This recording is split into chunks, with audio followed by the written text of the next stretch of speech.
This is CNN. Radio.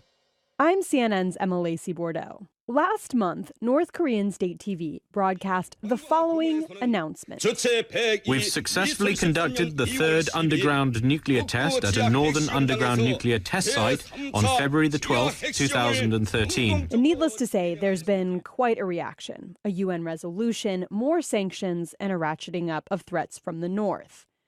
But it's not all bad news. I would not recommend that people head for their bomb shelters quite yet. That's Christopher Hill. He once headed up U.S. negotiations with North Korea. And he's talking about that country's recent threat to launch a nuclear strike against the United States. There's no sign that they have any kind of deliverable nuclear device. So I would take this in the category of bombast. All right, so that's some good news. Threats of nuclear strikes are at present really just that.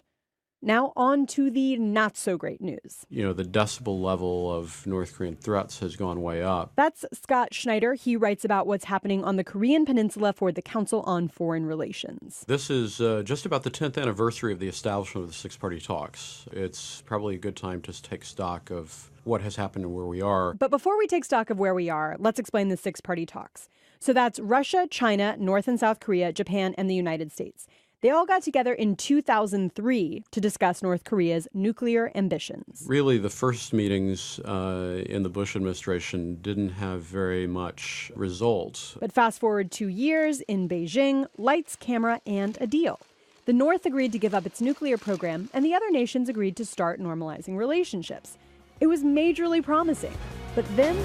Questions and condemnation are swirling this afternoon around North Korea's claim it carried out a successful underground nuclear test. October 2006, a banner headline. Following on the heels of that earlier diplomatic breakthrough came North Korea's first nuclear test. Now, the international community, they reacted by applying sanctions.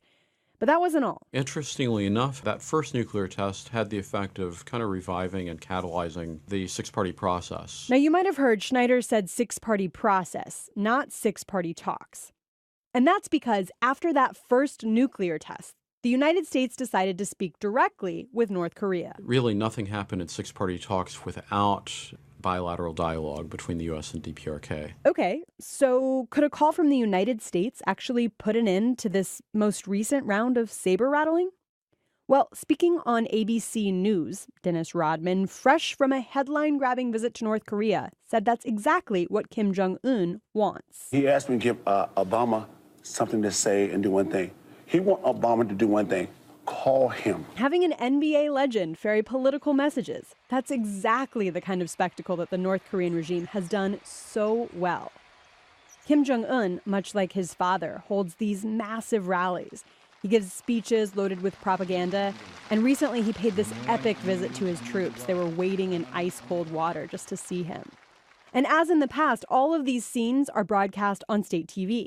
But Schneider says despite the familiar pictures, things in the North might have changed. The main question of debate among North Korea analysts is really whether or not North Korea still places improvement in relations with the United States as a central objective of its foreign policy. And that's not all. There is an active debate in China about whether its own security commitment to North Korea would be honored and under what circumstances it would be honored. Which is bad news for the longevity of North Korea's regime. And as North Korea clearly from an external perspective looks like it's failing, South Korean tolerance of North Korean provocations, I think, has declined. So yes, Schneider says it's a delicate time. There's a lot of new variables, there are some unknowns, and there's certainly cause for concern. But when it comes to North Korea and the six-party talks, shouting may actually just be a prelude to talking. Emma Lacey-Bordeaux, CNN.